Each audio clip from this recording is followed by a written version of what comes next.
किसी दोस्त के थ्रू पता किया, उन्होंने कहा उनका आपको कोचिंग का ब्राउचर मिल जाएगा इंटरनेट पे, आप पता करिए। उस पर देखा, फीस बता रहा था 2,10,000 रुपये 1 साल की। 1 साल की या पूरे कोर्स की? पूरे कोर्स की फीस थी, इसमें ऑप्शनल का भी और जीएस का भी 2,10,000 रुपये। वहाँ रहना अलग था? रहना अलग था। तो लगभग फिर काउंट किया तो 1 साल का 4 लाख रुपए का खर्चा पड़ रहा था जी। तो मैं 4 लाख रुपए घर वालों से जिक्र कर पाऊँ इतनी हिम्मत नहीं जुटा पाया। रूममेट से जिक्र किया, उन्होंने बोला अच्छा कितनी फीस है? 2,10,000। उनका पहला रिक्स नहीं था, अच्छा फिर थोड़ी ना जा रहा, अपने यहीं तैयारी करते हैं। फिर मेरे पापा को बोला, पापा ने हाँ भर दी। मुझे समझ में नहीं आया कि पापा ने फीस को गलत सुना है कि या और कॉन्फिडेंस लग रहे हैं कि 2,10,000 रुपये फीस बहुत बड़ी होती है। घर की स्थिति तो घर पता की ही स्थिति होती तो है, पता ही होती है, अपने आप पढ़ लिख चुके हैं, अब तो पता है कि वो कैसे मैनेज करेंगे, रिसोर्सेज तो दिख रहे हैं अपने आसपास। मैं मेरी स्टोरी बताऊं तो मेरा घर पश्चिमी राजस्थान के सुदूर खेत में है, तो वहाँ इलेक्ट्रिसिटी का कनेक्शन 2014 में आया, फर्स्ट ईयर में। अच्छा। मेरी पूरी बेसिक एजुकेशन स्कूलिंग हुई है वो बिना इलेक्ट्रिसिटी कनेक्शन के हुई। अब इसको आप दुविधा ना माने, सुविधा माने। सुविधा ये है कि आपके घर में इलेक्ट्रिसिटी नहीं, इसका मतलब टीवी नहीं होगा। जब टीवी नहीं होगा तो आप मजबूरन अखबार पढ़ेंगे, रेडियो सुनेंगे। जो आदत जो हमें सिखाया जाता है कोचिंग में आने के बाद में कि आप अखबार पढ़िए रेगुलरली, आकाशवाणी को सुनिए, बीबीसी को सुनिए, आपकी करंट अफेयर्स पे, समसामयिक मुद्दों पे कमांड अच्छी बनेगी। वो कमांड स्वतः ही बन गई, जो बनाने का सोचा था वो पहले ही बन गई। मेरा वीडियो एग्जाम जो था ग्राम सेवक, उसमें 2 गुना में चयन हुआ, अंतिम चयन नहीं हुआ। पटवारी में मेरा अंतिम चयन नहीं हुआ था। तो कई लोग, नकारात्मक लोग ये कहते थे, घर वालों को भी बोलते, दूसरों को भी बोलते, आप इसको छोटे एग्जाम की तैयारी करवाइए प्रॉपरली, एक एग्जाम तो निकाले कम से कम। क्यों समय खराब कर रहा है भाई? क्यों समय खराब कर रहा है? रिसोर्स तो वैसे अवेलेबल नहीं थे। ऐसा भी लोगों ने कहा होगा कि पटवारी ग्राम सेवक निकल नहीं रहा है और तैयारी करने चला है आरएस की, आईएएस की, कैसे निकालेगा ये? अच्छा, आपने बचपन में कभी सोचा कि मैं अधिकारी बनूंगा? बिल्कुल भी नहीं सर, बिल्कुल भी नहीं। मैं ये कहूँ कि मुझे वहाँ से प्रेरणा मिली, वहाँ से प्रेरणा मिली, ये मिथक होगा। वास्तविकता ये थी कि मैं जिस परिवेश से आता हूँ वहाँ पढ़ना अपने आप में बड़ी बात है, पढ़ लिख करके सरकारी नौकरी पाना अपने आप में बड़ी बात थी। ये लक्ष्य निर्धारण तो हमारे कॉलेज पूरे होने के बाद में तय होते हैं, अब आगे क्या कर सकते हैं। तो जब मेरे पिताजी बोर्ड का पेपर देने गए थे तो उनकी मार्कशीट हम देख रहे थे घर पे कि पापा आपके एक सब्जेक्ट में नंबर कम है, बाकी 4 में अच्छे हैं। तो वो घटना बताते हैं कि पहले उन्होंने जिक्र नहीं किया कि नहीं मैं थोड़ा इसमें पढ़ाई कम हो पाई, मेरे पास कोई दिक्कत थी। बाद में उन्होंने जिक्र किया कि इस पेपर को जिस दिन मैं लिख रहा था उस दिन मेरे पेन की स्याही खत्म हो गई थी। अच्छा। उस चक्कर में मैं अधूरा पेपर लिख पाया। तो उस जमाने की दुविधाएं अलग थी, आज के जमाने के बच्चों के सामने दुविधाएं अलग है। उनके पास एक ही पेन था और उसकी स्याही खत्म हो गई थी। आज चर्चा ऐसी प्रतिभा से करेंगे जो राजस्थान में बीकानेर जिले के ठेठ देहाती क्षेत्र से आते हैं। इनका ढाणी सरीखा गांव शहर से कोसों दूर है, लेकिन इनके द्वारा खुली आंखों से देखे गए सपनों को साकार करने के लिए जयपुर चले गए। इनका परिवार पाक विस्थापित है। पिताजी शिक्षक है। सीमित संसाधनों के चलते प्रारंभिक शिक्षा गांव के स्कूलों में ही हुई, लेकिन बचपन में भेड़ बकरियां चराने वाले इस प्रतिभा के सपने यूपीएससी निकालने के थे। बीटेक करने के बाद ही तैयारी में जुट गए। इस दौरान प्रतिकूल परिस्थितियों ने भी परेशान किया, परंतु हार नहीं मानी। मंजिल तक पहुंचने के लिए जंग जारी रखी और आरएएस भर्ती 2021 में अंतिम रूप से 44वीं रैंक पर सेलेक्ट हो गए और बन गए अधिकारी। नाम है शिषपाल सिंह सोडा। ठिकाना है सचियाईपुरा ढाणी, गांव शास्त्री नगर, उपखंड बज्जू, जिला बीकानेर। नमस्कार, मैं Brij Mohan Ramawat, talk with BMR में आपका स्वागत है।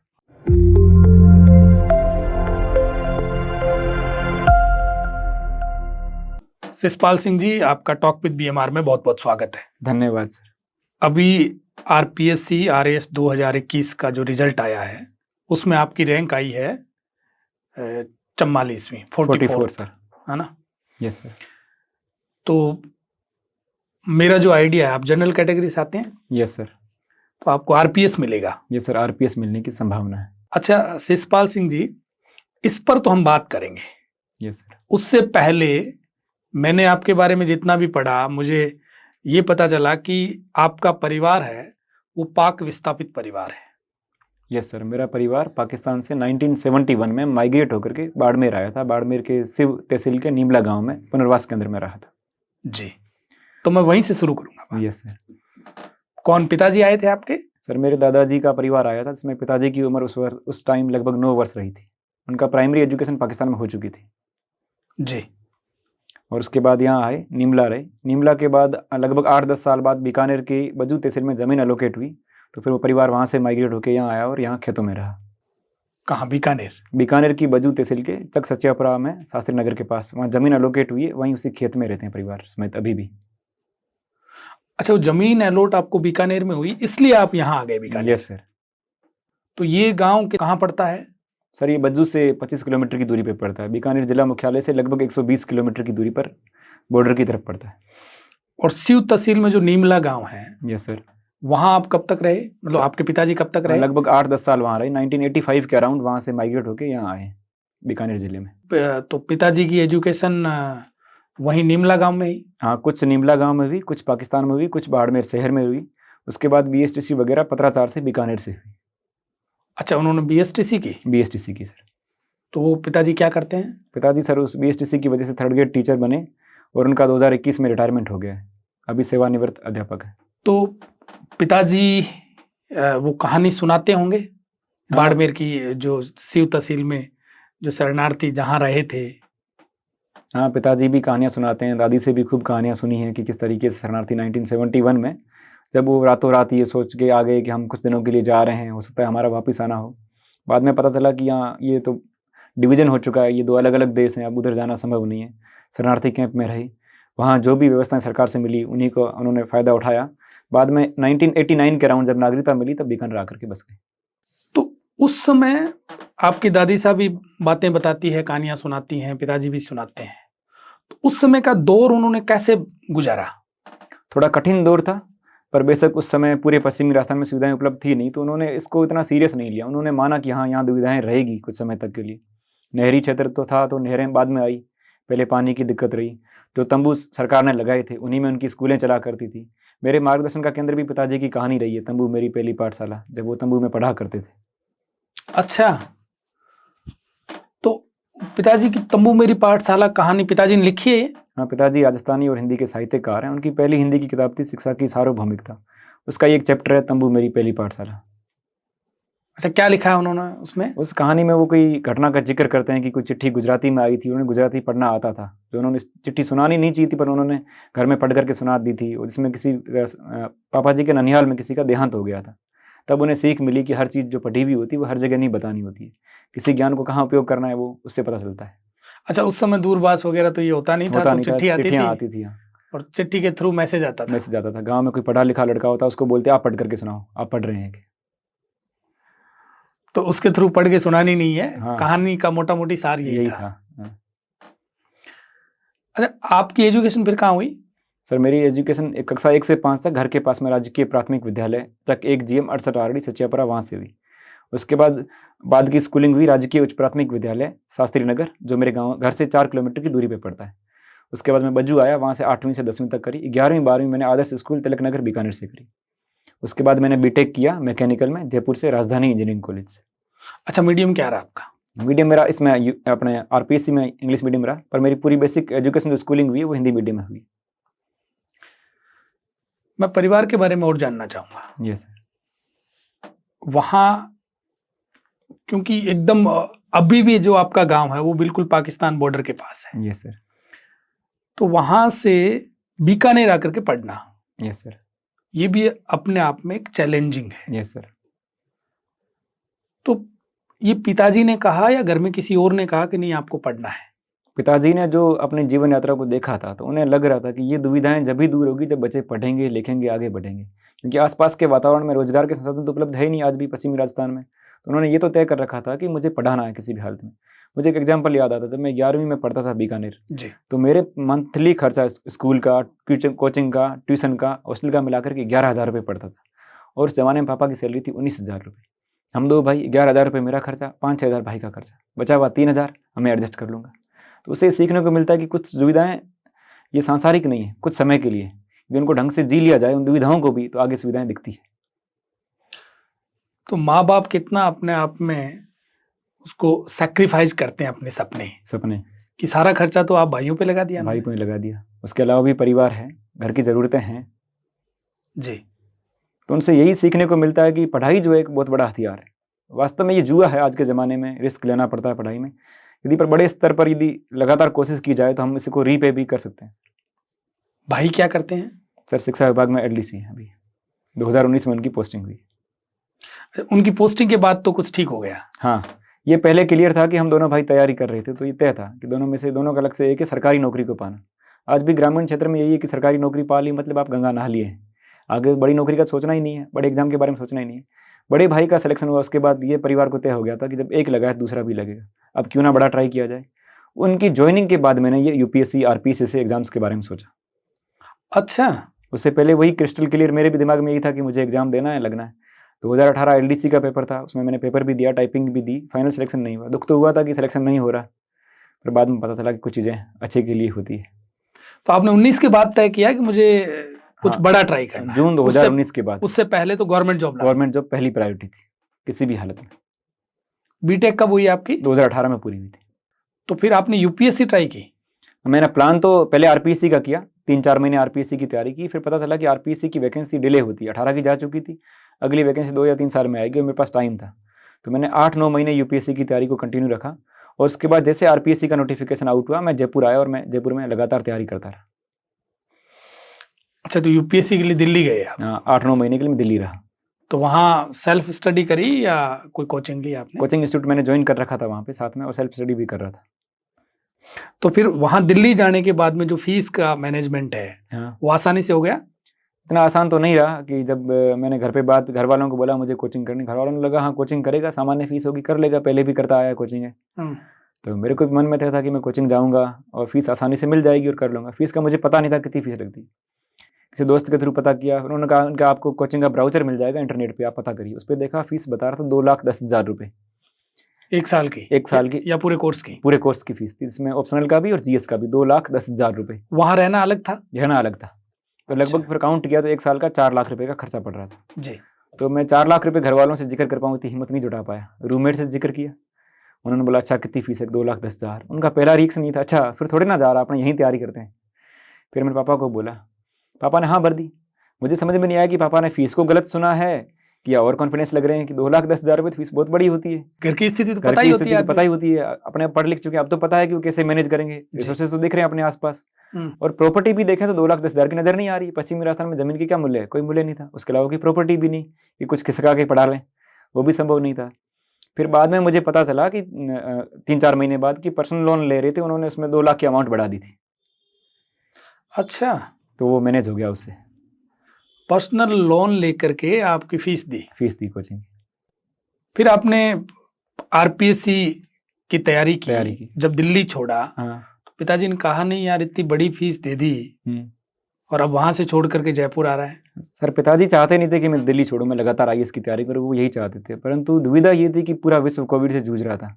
एक फियर फैक्टर तो था कि इस कोविड ने सबकी पढ़ाई को खराब किया है, बच्चे की पढ़ाई खराब हो रही है। कुछ महीने तक घर पे रखा, घर पे तैयारी नहीं हो पाई तो मैंने बज्जू एक कस्बा है छोटा सा, वहाँ मैंने रूम लेके तैयारी की। मैं जिनके घर में रह रहा था समय बस वो भी एक आरपीएस अधिकारी थे, उनके रूम में लेके वहाँ पढ़ता था। तो वहाँ कई लोग देखते सोचते थे कि इतनी पढ़ाई थोड़ी होती है। उन्होंने देखा कि तू पागल हो जाएगा, 8 घंटे 10 घंटे पढ़ता है, ग्रामीण एरिया है, इतनी पढ़ाई कौन करता है 8 घंटे 10 घंटे। 5 महीने 6 महीने मैंने वहाँ तैयारी की। फिर घर वालों को लगा यहाँ रह के तैयारी संभव नहीं है, डिस्टर्बेंस ज़्यादा होता है, लाइट का इशू रहता है, इलेक्ट्रिसिटी वगैरह का इशू वहाँ रहता था। फिर मैंने वहाँ से शिफ्ट किया, जयपुर आया। और मुझे जब आरएस की वैकेंसी आउट हुई तो मैंने स्प्रिंग बोर्ड को ज्वाइन किया, वहाँ लगातार क्लासेज ली और फिर टेस्ट सीरीज वहीं लिखी। तो आपका ये पहला अटेम्प्ट है? ये मेरा आरएस में पहला अटेम्प्ट है। यूपीएससी दिया आपने? यूपीएससी दिए थे मैंने, 2 अटेम्प्ट लगातार दिए, 2020 और 21 वाला अटेम्प्ट दिया था। अच्छा, उसका रिजल्ट क्या रहा? उन दोनों में मैं प्री में मेरा नहीं हो पाया क्वालिफाई। और इधर हो गया आपका? हाँ, इधर हो गया। आपने क्या सोचा था कि मुझे मेरी कौन सी रैंक आ जाएगी जब आपने प्लान किया कि मुझे देना है, तैयारी की? तैयारी के दौरान तो कुछ प्रॉपर प्लान था नहीं। पहले आरएस का प्री का एग्जाम दिया, हम पहले प्री पे फोकस करते हैं, प्री के बाद मेंस पे फोकस किया। तो इतना था कि मेंस को लिखते हैं, लिखने के बाद ये ऐसा लगने लगा था कि मेंस मेरा कंपैरेटिवली अच्छा गया तो मुझे सर्विस मिल जाएगी। पहली प्रायोरिटी शुरू से तय थी, गवर्नमेंट जॉब प्राप्त करना, तो वो तो दिख रही थी कि हाँ मिल जानी चाहिए। जी शिषपाल सिंह जी, जो बच्चे हैं जो तैयारी करने वाले एस्पिरेंट्स हैं, जी सर, उनकी एक इच्छा रहती है कि जो सिलेक्टेड हमारे पास आ रहे हैं, हाँ जी सर, वो अपनी स्ट्रेटजी शेयर करें। तो मैं पूरी इस जर्नी की, आरएस 44वीं रैंक की जर्नी की स्ट्रेटजी जानना चाहूँगा।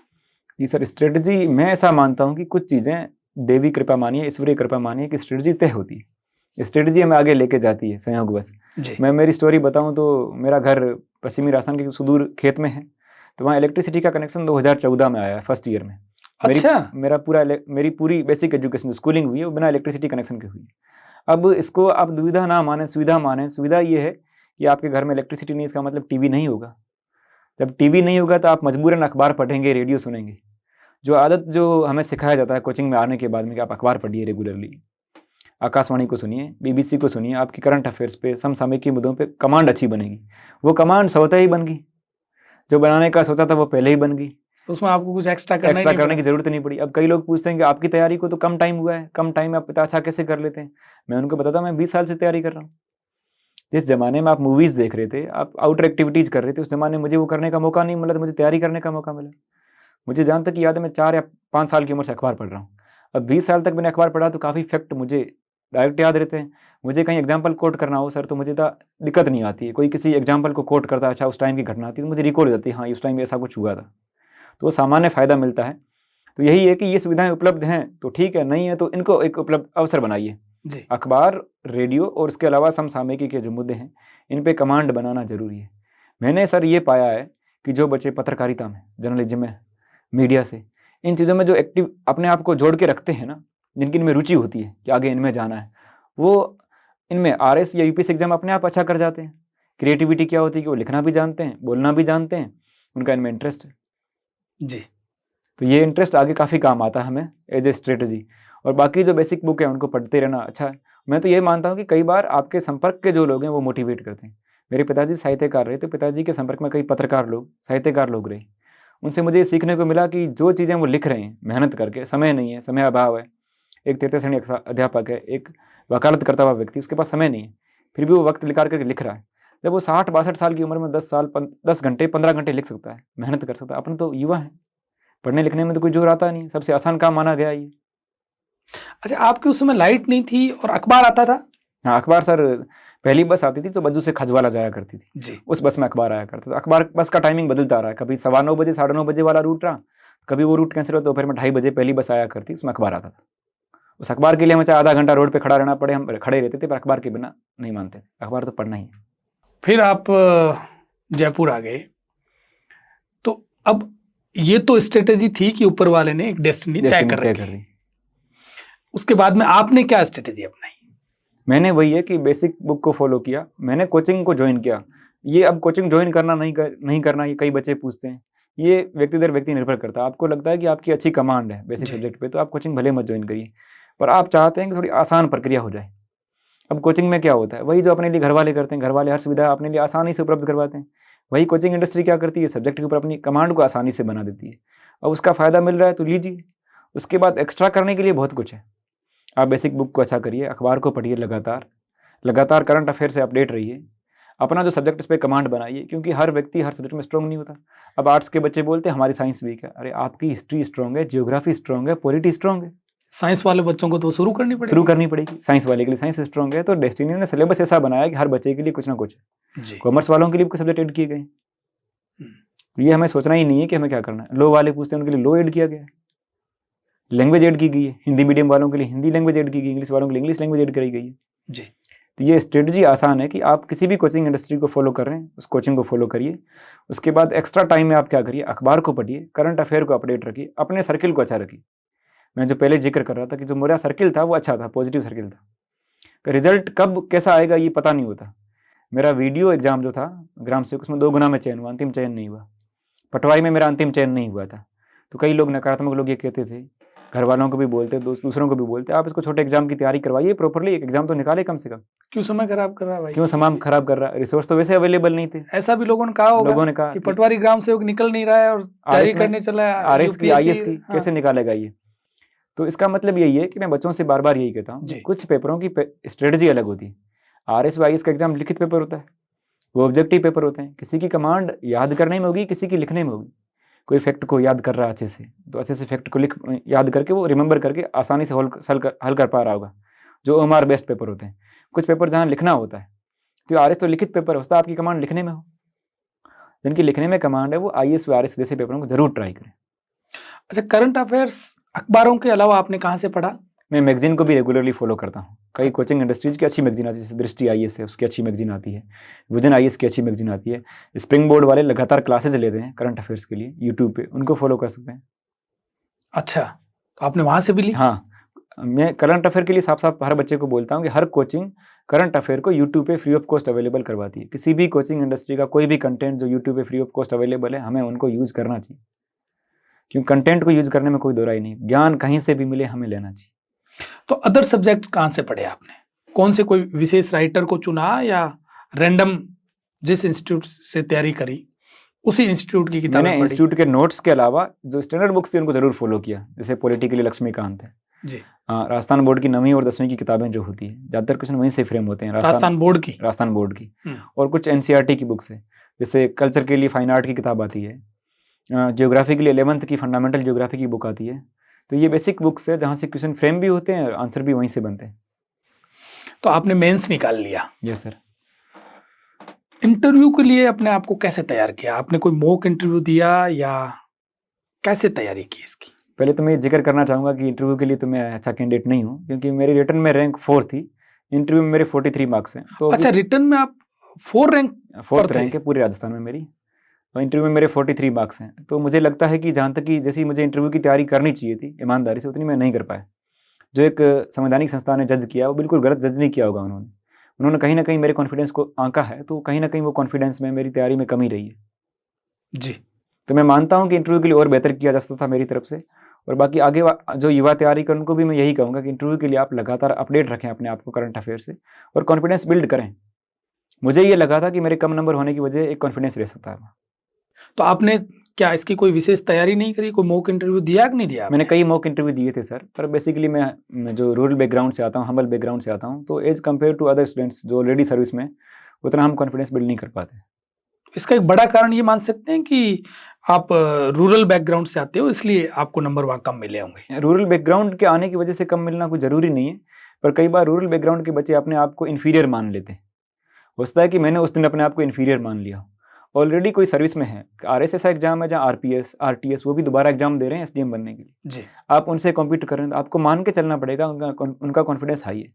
जो ऑलरेडी सर्विस में लेक्चरर है उसका कॉन्फिडेंस आपसे अच्छा होगा, मान के चलिए। आप अपने आप को बिल्डअप करिए, कॉन्फिडेंट रखिए। कॉन्फिडेंस ही सारा खेल है, क्योंकि अब वो जज करना चाहते हैं कि आप सिस्टम में आकर के कैसे खड़े होंगे। जी। तो जरूरी है कि कॉन्फिडेंस को बिल्डअप करिए। नहीं, इसका एक कारण ये हो सकता है कि स्कूलिंग है, जो कॉन्वेंट स्कूल हो वहाँ यदि स्कूलिंग हुई है या हायर सेंटर पे स्कूलिंग हुई है, तो ये भी एक जरिया है कि आपका कॉन्फिडेंस अच्छा हो सकता है। हाँ, उससे कॉन्फिडेंस में फ़र्क आता है। बाकी इंटरव्यू बोर्ड पे डिपेंड करता है उन्होंने किस पैरामीटर पे जज किया है।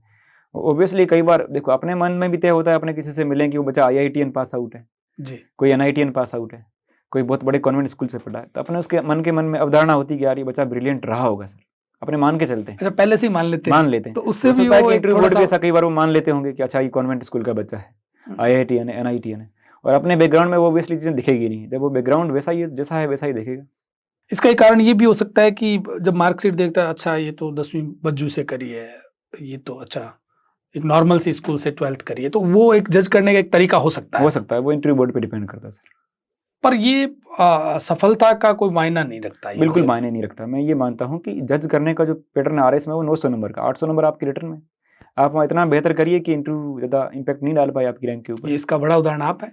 मैं हूँ, मेरे अलावा भी जो रैंक 1 है उनके साथ भी ऐसा ही हुआ है। उनके 47 मार्क्स हैं इंटरव्यू में, पर वो ऑलरेडी रिटर्न टॉपर थे तो उनको कुछ इम्पैक्ट पड़ा नहीं। अच्छा, उनके भी नंबर कम है? उनके भी नंबर। आपको नंबर कितने मिले इंटरव्यू में? मेरे को 43 मिले। अच्छा, आपको कितने नंबर और मिल जाते तो आप रैंक आपकी 4 आ जाती? रैंक 4 आने के लिए तो अराउंड 70 के नंबर की रिक्वायरमेंट पड़ती। अच्छा, लोगों को मिले इतने नंबर? हाँ, इतने 75 नंबर मिले जिनकी रैंक 3 है उनको। अच्छा। हाँ, उन्होंने पहले से शायद सर्विस में रहे होंगे, उन्होंने काफ़ी अच्छा किया होगा इंटरव्यू में, पूरी उम्मीद है। नहीं, कुछ न कुछ तो एक्स्ट्रा है ही, बिना तो एक्स्ट्रा तो इंटरव्यू में। अच्छा, आपका बोर्ड किसका था? जसवंत राठी जी का बोर्ड था। अच्छा, राठी सर का बोर्ड। राठी सर का बोर्ड। राठी सर पत्रकार रहे हैं, तो पत्रकारों का जजमेंट कभी भी गलत नहीं हो सकता। काफी आपको पता था कि बोर्ड राठी सर का है जाने से पहले? सर, बोर्ड ऐसे होता है कि बोर्ड हम पहले लाइब्रेरी में बैठाते हैं डॉक्यूमेंट वेरिफिकेशन के टाइम पे, उसके बाद हमें 2-2 लोगों को बाहर बैठा जाता है इंटरव्यू बोर्ड के बाहर। मेरा संयोग वो 2nd नंबर था मेरा इंटरव्यू पैनल में। तो फर्स्ट पे एक लड़की थी, 2nd पे मैं था। तो हम पहले से बाहर बैठे थे, सर हमारे से बाद में आए थे। हम बाहर बैठे वेट कर रहे थे कि जो भी बोर्ड मेंबर आएगा वो हमें दिख जाएगा। जैसे हमने सामने से देखा कि राठी जी जा रहे हैं, राठी जी ने अंदर इंटर किया, उसके बाद लड़की इंटरव्यू।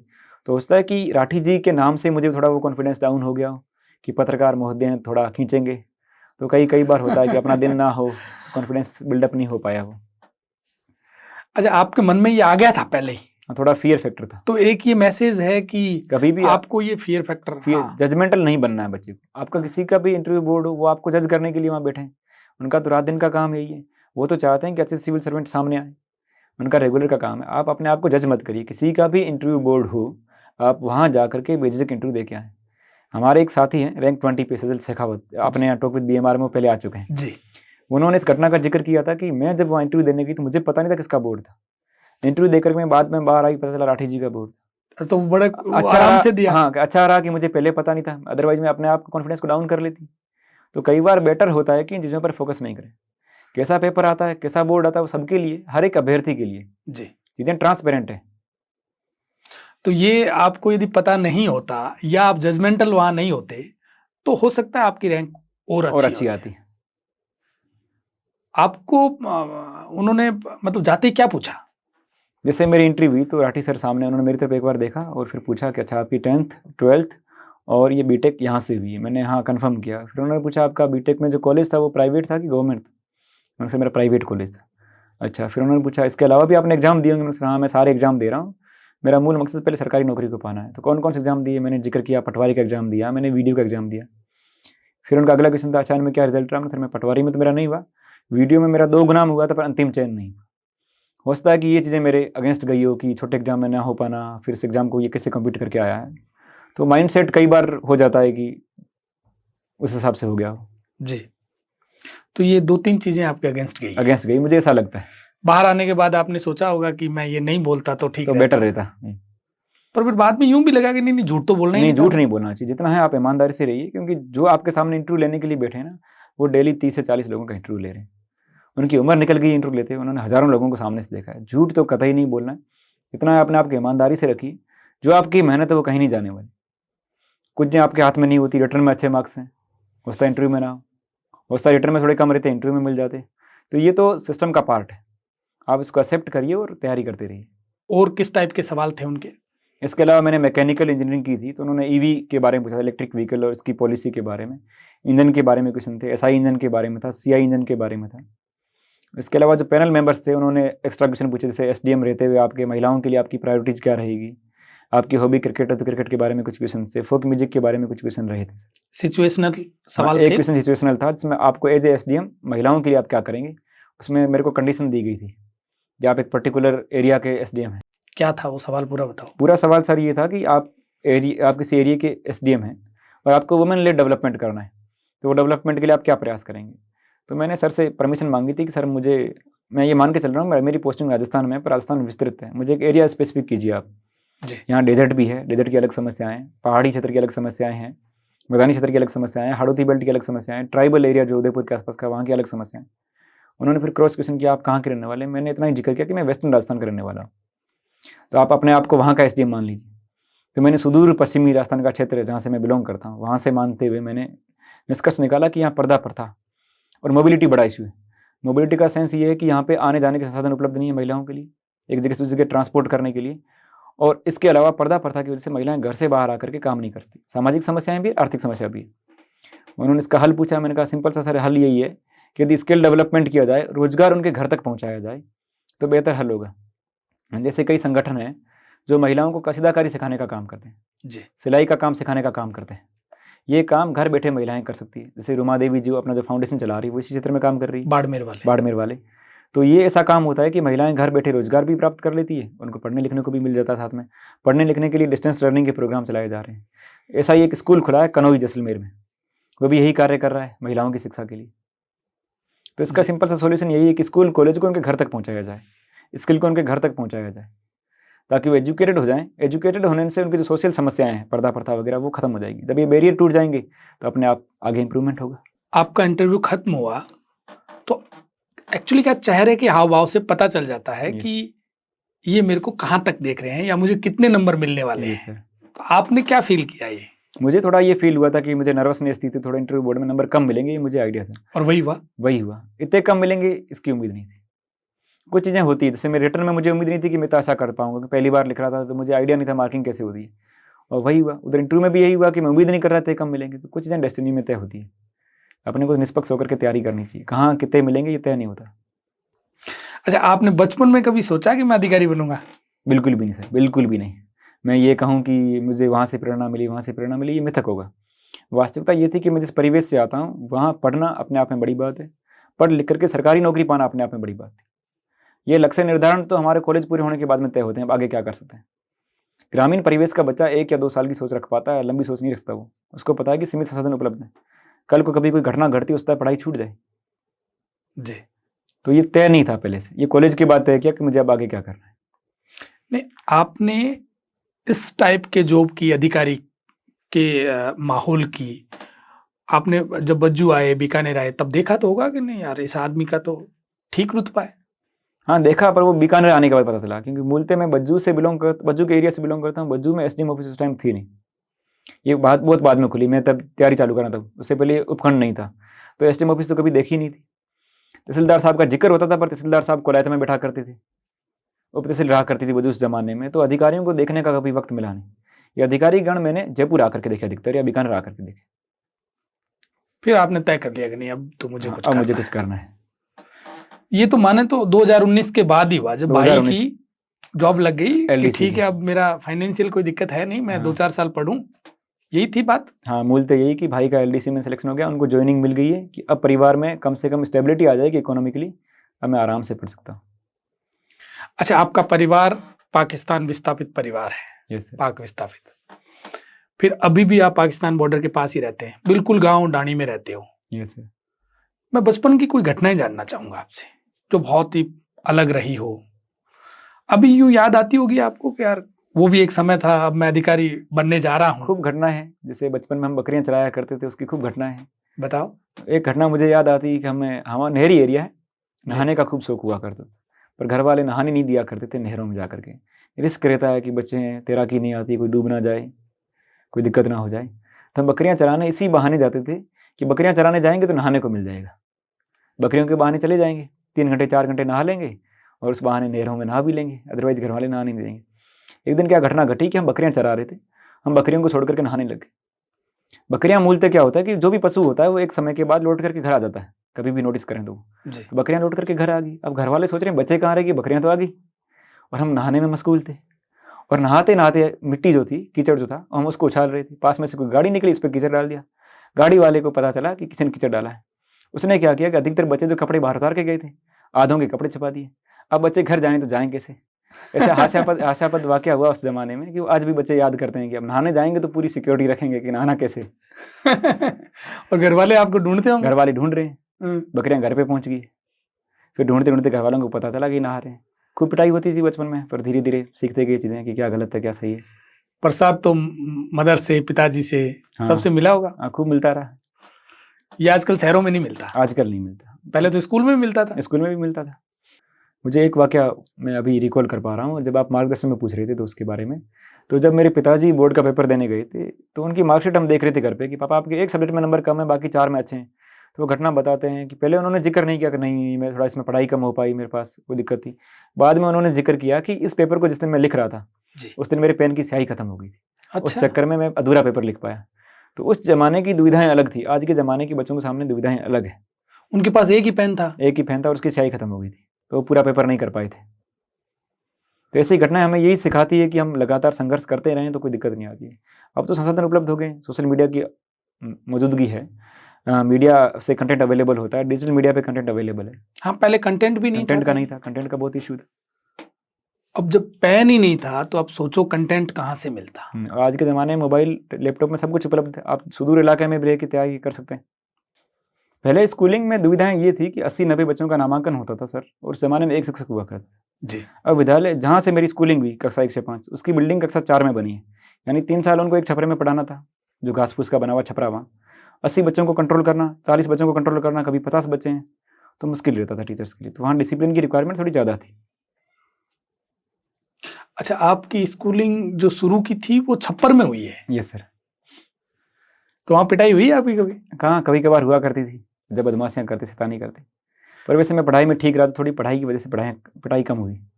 अच्छा, आप स्कूल क्लास में नंबर ठीक आते थे या टॉपर रहते थे? मैं क्लास में टॉपर रहा। अच्छा, शुरू से कक्षा 10 में मेरे 64% है, पर 64% में भी मैं उस जमाने का क्लास में 3rd रैंक थी। नहीं, वो जमाना तो आप वाला ज्यादा लंबा नहीं है। पर सर हमारे में ज़माने में ये है कि रूरल बैकग्राउंड में 60% खूब होते हैं। अब शहरी क्षेत्र में बच्चे 95 ला करके सोच रहे हैं कि यार थोड़े परसेंटेज कम रह गए, वो 10वीं डिप्रेशन में कब है। हुई आपकी? मेरी 2012 में हुई सर, 12 में 64% 64% थी सर। अभी तो शहरों में यदि देखें तो 90% से यदि कोई नीचे है तो वो सोचता ही नहीं है कि मुझे कुछ करना है कि नहीं करना नहीं, है। बिल्कुल मैं सर इसको मानता हूँ ये गलत अवधारणा है। मेरे 10वीं में 64% है और 12वीं में 65% है। मैं बीकानेर शहर में पढ़ा था। तो ये परसेंटेज को ज़्यादा मायने नहीं रखते, आप जो सीख रहे हैं लंबे समय तक वही मायने रखता है। अल्टीमेट गोल वहाँ परीक्षा में पेपर नंबर्स का तो रहा ही नहीं यहाँ पे। ये नंबर्स तो आपके 10th और 12th में देखेंगे। वहाँ जो पेपर आएगा वो एक कुछ फिक्स किताबों से नहीं आता, अवेयरनेस का पेपर होता है। वहाँ आप मार्किंग को देखिए, यदि कोई बच्चा सोच रहा है मेरे 64% है, आप कट ऑफ को देखिए।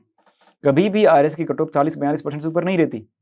तो आप मान के चलिए आपको आरएस या आईएएस की परीक्षा में 40-45% नंबर स्कोर करना है, अब आपको 90% नहीं लाना। लाने नहीं है।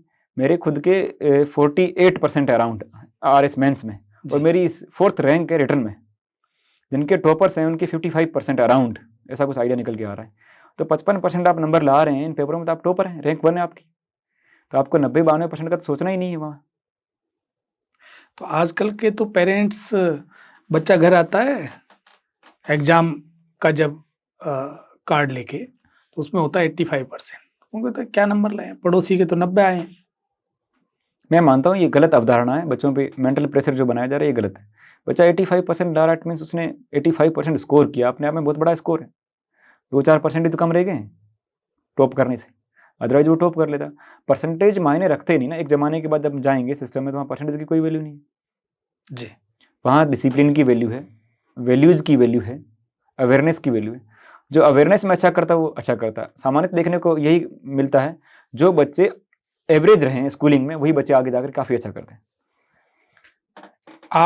आपने जब से तैयारी शुरू की उसके बाद में आपने गैप लिया? नहीं सर, मैंने तैयारी के बाद से मैं लगातार तैयारी कर रहा हूँ 2019 के बाद से। कोई गैप नहीं? कोई गैप नहीं लिया। बीच में कोविड आया था, मैंने कोविड को मैनेज किया। उसमें पढ़ाई तो लगातार जारी रही? जारी दुविधाएं आई पर मैंने कोशिश की और उसको जारी रखा। जी। इसके लिए मैंने कुछ हल ढूंढे जो बच्चे आज के टाइम में बच्चे अपना सकते हैं। अच्छा, मैं ये पूछना चाहूँ कि इस जर्नी तक पहुंचने के लिए विशेष किन किन लोगों की प्रेरणा रही?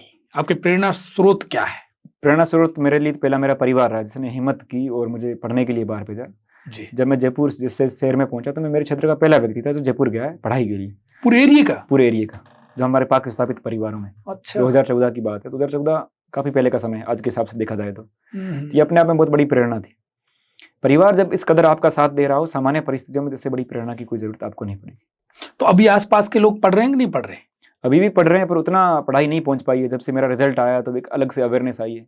कई बच्चे और मेरे स्कूल के दोस्त मिलते हैं, वो कहते हैं कि हम दूसरे फील्ड में अच्छा कर रहे हैं। हमारे मन में भी था कि हम पढ़े हैं, लिखें, आगे बढ़ें, पर पारिवारिक परिस्थितियाँ उनके लिए अनुकूल नहीं थी कि वो पढ़ पाते। तब नए जो बच्चे हैं उन्हें एक उत्साह मिला है कि हम भी आगे कुछ कर सकते हैं। नहीं, मैं आपकी जर्नी यदि देखता हूँ तो मुझे लगता नहीं कि पारिवारिक परिस्थितियां अनुकूल हो तो ही पढ़ पाए आदमी, ऐसा तो मुझे लग नहीं रहा। पारिवारिक परिस्थितियाँ अनुकूल होने के अलावा वहाँ का इन्वायरमेंट अनुकूल हो तभी हो पाएगा। अभी भी इन्वायरमेंट अनुकूल नहीं है। आप जहाँ जाके रेशियो देखेंगे क्लास में गर्ल्स और बॉयज़ का, वो काफ़ी डिस्पेरिटी नज़र आएगी। मुझे याद है मैं 8वीं क्लास में था, हम शायद 25 या 26 लड़के थे, एक लड़की थी। 9वीं 10वीं में ये रेशियो 26-3 का था। 11वीं 12वीं में आते हुए ये 55-8 का हो गया। तो ये डिस्पेरिटी शुरू से अब तक रही है। मूल समस्या ये है कि जो आधी पॉपुलेशन महिलाओं की वो बिल्कुल ही नहीं पढ़ रही है।